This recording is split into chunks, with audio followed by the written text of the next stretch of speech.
Hey guys, I want to tell you my thoughts on Dragonball Z Budokai Tenkaichi 2. Before I go on about that game, I did play a little bit of the original Budokai Tenkaichi and haven't played the third one, but I played mostly on the second one.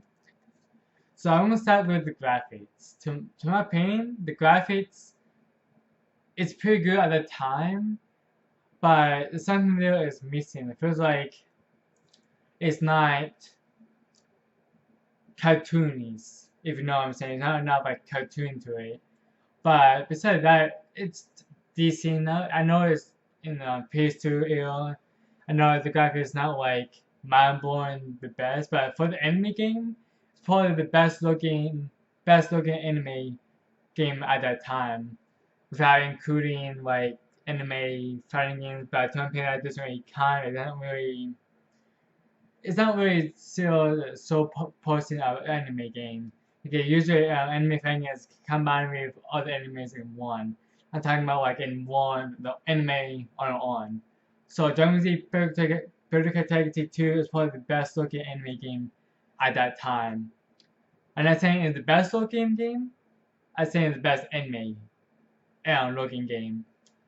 I do want to say Dragon Z Budokai Tenkaichi 2 have an incredible list of characters compared to like Dragon Ball Universe and Dragon Ball Fighter Z and other upcoming new Dragon Ball Z games.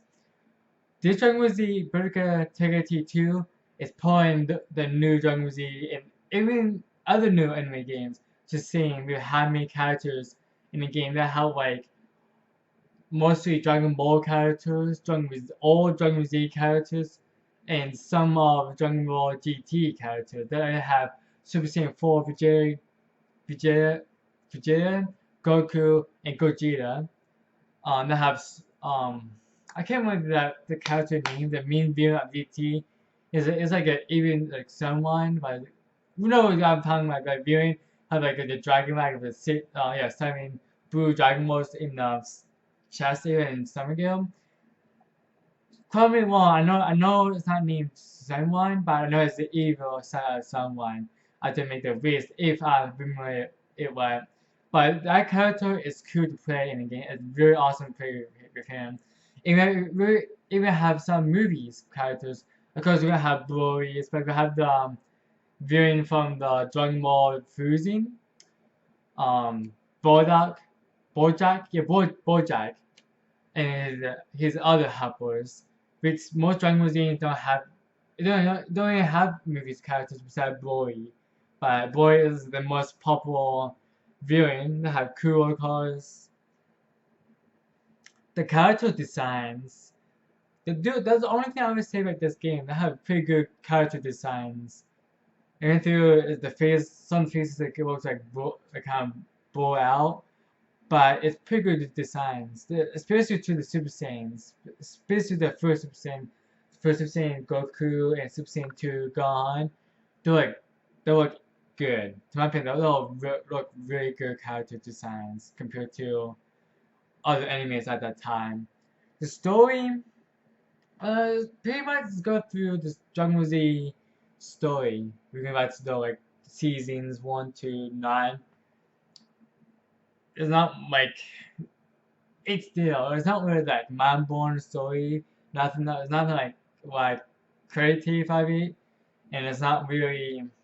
It's more like a text and read thing. The text and read and have their own voice over the characters talking. It's get the job done. As far as there, it's get the job done, and go through the storyline of Dragon Ball Z and GT.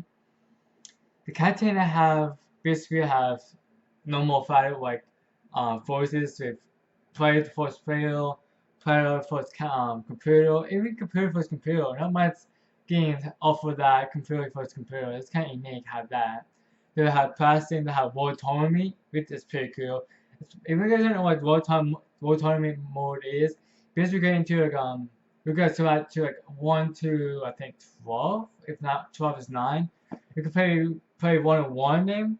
We're gonna break it. Like each time you beat someone, we go on the like one break of power. Once you go to the top, the final two, it would be the final opponent. It would be Queen as the champion. It's kind of like a Tommy saying.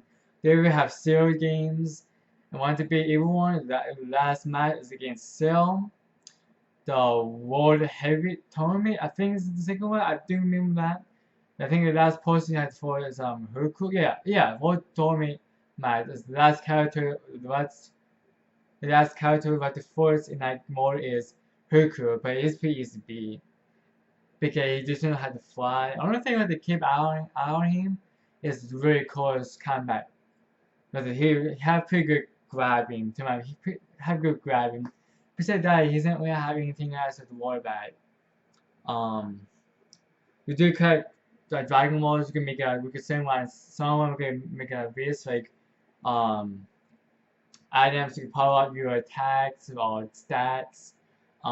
We can maybe get voice unlock, music unlock, mode unlock. We could pretty much with anything we want had to be in the game era they give you. They give you like 3 choices each time you get a Dragon Ball, each time release to someone. It did give you 3, I think it give you 3 options, if not 2 options. Maybe 4th option. I'm pretty sure it's 3. The someone looks pretty good in the game. It's not, I did see the scene from Budokai Tenkaichi 2, 3. 2 had the best looking someone, but 2 do look pretty good designs for someone. They have other modes too. I can't remember what the other mode is called, but it's kind of like, think like Mortal Kombat style. Like, there's like a towel, I think called like, but I can't remember what the name is, but think like Mortal Kombat. It's like each time you beat someone, we go combat up to the tower. The top one, I think, is the hardest one. I think get the most. I think it's basically I don't think you get any rewards for me. I think just see how good you are and how much score you can get and you can beat your old house storm. So there's not much there to talk about there, but it's pretty cool idea. But I kind of just give you a reward from like how many it doesn't how much money you can get or unlock this character for just like this tower one. If we say you play like a movie tower one, then each one have different saga. Have like a Saint Saga, Hermine Race Tower, movies title. And every time you beat the tower, we give you a reward. We said the movie gives you like we say Bojack for example, give you a Bojack. There you go, you beat this tower, you get Bojack. And with the money on the side.